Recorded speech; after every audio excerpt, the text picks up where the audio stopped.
Y avui ens acompanyen María José Cordero y Salvador Angosto, d'APSAC. Buenas noches. Buenas noches. Gracias por estar hoy aquí. APSAC, lo leeré para no equivocarme. Ya me he equivocado un par de veces antes.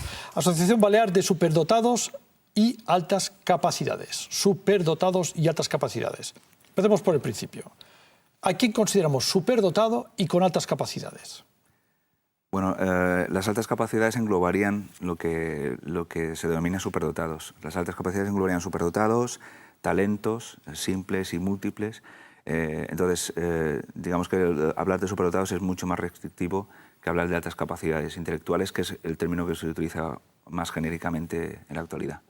Y cuando nos referimos a superdotados o altas capacidades, digo por el nombre de su asociación, ¿cómo sabemos si un niño o una niña es un superdotado o superdotada o tiene altas capacidades? ¿Cómo lo sabemos?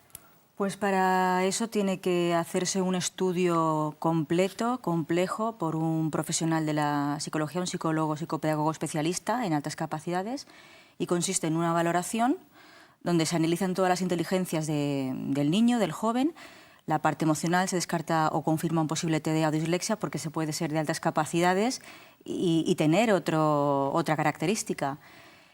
Y es un estudio complejo en el que hay que estar formado para realizarlo. O sea, no es simplemente web, este niño creo que pudiera ser de altas capacidades, no es tan fácil. O sea, no es simplemente el niño que saca buenas notas o dieces es superdotado, no. De hecho, pueden llegar a suspender y bastante más, 4 veces más que los niños que no son de altas capacidades. Y entonces, ¿cómo podemos definir a un niño o una niña de altas capacidades? Es un niño que tiene una forma de aprender y de pensar diferente. Puede aprender más rápido, pero sobre todo diferente. La forma que tiene su cerebro de realizar el proceso de aprendizaje es mucho más elaborada y más compleja, más multisensorial. Por eso necesitan un aprendizaje en el colegio diferente. O sea, no les suelen ir bien las repeticiones. Aprenden más, mucho más, a veces más rápido, pero sobre todo diferente. Antes de seguir, me interesa mucho este tema y luego quiero incidir en él, pero antes de seguir, ¿tener un hijo o una hija superdotado, para que nos entienda la ciudadanía, es una suerte o es una desgracia? Pues ni una cosa ni otra. Depende. Si no está bien tratado el asunto, sí que puede resultar un problema, pero realmente no lo es en sí. Es decir, tener un hijo con una alta capacidad no debe ser un problema y no lo es en sí. De hecho, no es una enfermedad ni es nada que deba suponer un problema. Lo que ocurre es que sí que necesitan que sean atendidos adecuadamente, sobre todo en el tema escolar, ¿no? En el tema de aprendizaje. Si no lo son, es cuando se puede generar un problema, fracaso escolar o cualquier otro tipo de problemas. Pero en sí no lo es, con lo cual no es ninguna desgracia, no hay que tomárselo como una desgracia. Entonces, volvamos a la escuela, volvamos a la clase. Tenemos en un aula con 25 niños y niñas, vamos a poner que acaba de empezar su escolarización y ese hijo nuestro, esa hija nuestra, tiene altas capacidades. Vemos que se comporta de una manera muy particular. ¿Cómo sabemos, cómo podemos detectar que ese niño nuestro, esta niña nuestra, hay que estudiar su personalidad? Para poder detectarlo, claro, no sabes que tiene altas capacidades hasta que no se le pasa el protocolo. Ahora actualmente tenemos en nuestra comunidad balear, la última comunidad española en tener un protocolo de identificación. Perdone, los últimos de España. Nosotros. Sí. Los últimos en España y los líderes en fracaso escolar. Enhorabuena a la Consellería. Enhorabuena a nuestra comunidad, sí, señor, así es. Pero bueno, al fin ya tenemos este protocolo de identificación. Cuando un docente o un padre o cualquier miembro de la comunidad dice, no sé, a lo mejor un tío del niño, dice, bueno, pues este niño tiene una forma de reaccionar, de pensar, de decir las cosas, mira, habla como un viejo. Parece que es diferente, o sea, o incluso a veces por las notas, conviene hacer la demanda al colegio para que el colegio le pase el protocolo. El protocolo es una batería de pruebas, unas pautas, donde se puede dar indicativo de que pudiera ser de altas capacidades. Si eso da positivo, se le pasan ya otra serie de pruebas para saber si es de altas capacidades. Cuando ya se ve que realmente lo es, tanto puede ser un niño precoz, si es un niño pequeño de 3, 4, 5 años, como ya un talento simple, complejo, como ha dicho Salva, o un superdotado, que significa que tiene altas todas las áreas de las inteligencias, siempre con creatividad. que la creatividad es más que pintar bien. Entonces el centro debe, y es así, debe identificarlo primero y después debe informar a los padres, por escrito siempre, de que es de altas capacidades y qué tipo de adaptaciones consensuadas y a la medida del niño, porque es una atención individualizada, como dice la actual ley orgánica, y las anteriores. Teniendo en cuenta su personalidad, teniendo en cuenta su parte emocional, sus capacidades intelectuales y teniendo en cuenta la familia. O sea, no se puede simplemente dar un modelo de trabajo, dar más deberes o hacer esa tarea y ya está.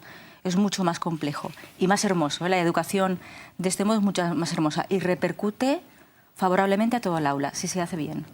El sistema educativo estándar que tenemos en las aulas de nuestra comunidad autónoma permite esta adaptación, permite que estos pequeños ciudadanos, porque son ciudadanos, puedan desarrollar, exactamente, por eso lo digo, porque a veces olvidamos que somos ciudadanos y que tenemos derechos. No solo tenemos derechos el día que vamos a votar, sino durante todos los años y todos los momentos del día. Estos pequeños ciudadanos pueden desarrollarse bien en un aula, diremos, normal, en un colegio normal, o nuestro sistema no está capacitado. Tal y como se hace ahora mismo, no. Tal y como se hace ahora mismo, no, porque precisamente lo que se tiende es a una educación estándar para un alumno medio que realmente no existe, porque realmente no existe el alumno medio. Lo que sí que es verdad que se hacen, por desgracia, en pocos casos, pero sí que se hacen adaptaciones curriculares o ampliaciones curriculares o incluso una medida de flexibilización por el cual se puede acelerar algunos cursos y digamos que la educación se va adaptando un poco.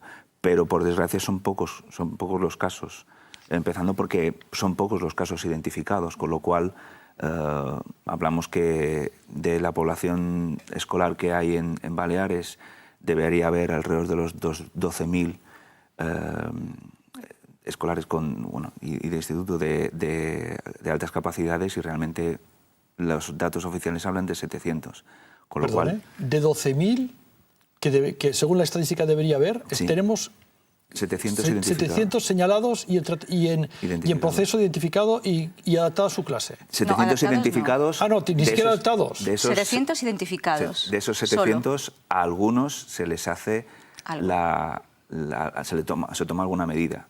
Y de esos a los que se les hace alguna medida, ya sea ampliación, adaptación o aceleración, no siempre también se hace bien, con lo cual el éxito de momento es muy, muy, muy puntual y muy escaso. O sea, faltarían 11.300 alumnos por identificar, que están en las aulas. Señora Angosto, pero utilizar la palabra éxito en este contexto, usted debe ser muy optimista, porque si de 12.000 solo tenemos identificados 700, de los 700 algunos tienen un seguimiento adecuado, esto es un desastre Por eso absoluto. digo que el éxito es muy escaso. Claro. Y ante esta realidad, ¿qué hacen nuestras autoridades? ¿Para qué tenemos un sistema público de enseñanza? ¿Para qué tenemos colegios concertados? ¿Qué hacen? Para nosotros se ha hecho algo. O sea, cuando tienes un desierto y en ese desierto cae una gotita de agua, te alegras mucho. Pues ahora tenemos una gotita de agua que es el protocolo y es la pequeña formación que desde APSAC y con la ayuda de la Universidad de Pacis estamos intentando que llegue a los docentes. Porque también queremos ser...